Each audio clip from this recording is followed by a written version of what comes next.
Senator Alsobrooks. Thank you so much to Chair Scott, Ranking Member Warren. Thank you so much for holding today's hearing. To each of you, congratulations, and thank you for being here today. I have questions for Mr. DiMarzo and then Mr. Traynor, 3 questions I'm going to try to get through pretty quickly. Mr. DiMarzo, you will manage the relationship between HUD and Congress, and this is a relationship that I would say has already been damaged because this administration lacks transparency and responsiveness. For example, in February, Ranking Member Warren, myself, Senator Smith, all sent a letter to HUD asking for details on the $260 million worth of contracts that DOJ called wasteful. Nearly 4 months later, we received a half-page response that ignored all of our questions. We still don't know which contracts HUD intends to cancel and why. And these contracts are important because they are with entities that could expand, for example, housing supply, provide rental assistance, and prevent homelessness, and fight housing discriminations. And 4 months later, we still don't know which important services the Trump administration wants to eliminate. Secretary Turner's team could not answer the questions as well, and so I'm hoping you can help us. I'm going to restate the exact question that Ranking Member Warren, Senator Smith, and I sent in our February 20th letter, which simply says, what are the specific components of the $260 million in contracts that Secretary Turner called wasteful during his February 11th, 2025 media appearance, and which contracts has HUD canceled? So I want to ask you that question. Well, thank you, Senator. And yes, if confirmed, I promise to work with our program offices to look into that. As you know, there's no leadership in the office right now because I haven't been confirmed. So we need confirmed leaders. It's what we're working on today with Mr. Traynor's confirmation also, so we can process those requests, get you the information that you need. Okay, thank you, because we do need those answers right away. Yes. In the same vein, there are homeless youth providers in my state, Maryland, that are still waiting for their HUD contracts to be finalized and honored. These delays, some of which are from 2024, are at serious risk of forcing excellent organizations to stop providing critical services in our community. And I think we should all be proud of the tremendous work that they have done.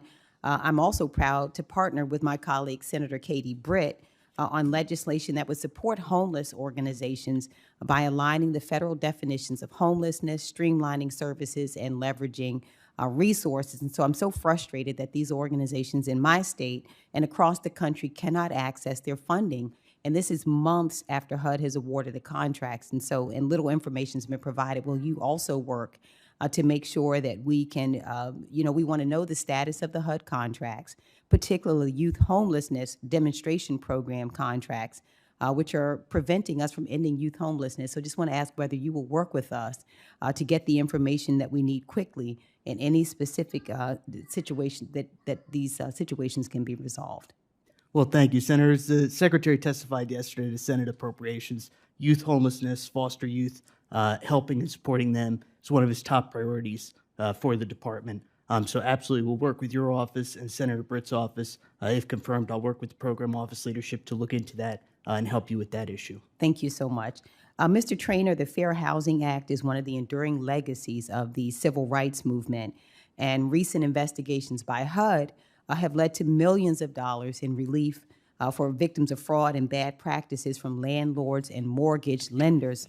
The office that you've been nominated to lead has been an effective partner in putting money back in the hands of American consumers.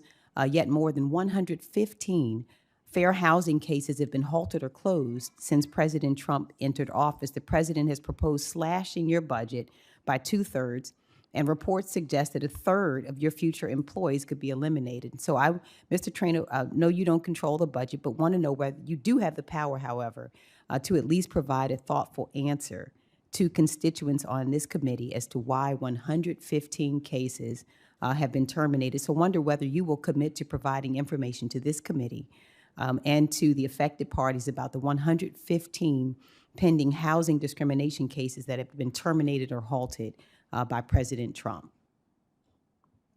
Senator, thank you for that question. As my hopefully soon-to-be colleague, Mr. DiMarzo, indicated, I would have to be confirmed in the building, but I am happy to look this inquiry that you and your colleagues have, and hopefully be responsive to you sooner rather than later. Okay, good. So you will provide responses about the 115 cases to this committee? I will review the requests that you have, Senator, and work with the processes at HUD and hope to get you a response.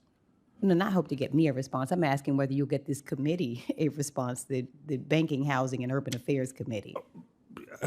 As I indicated, Senator, I will look at this. I will and work through HUD processes, and we'll try to be as responsive as possible. Sure.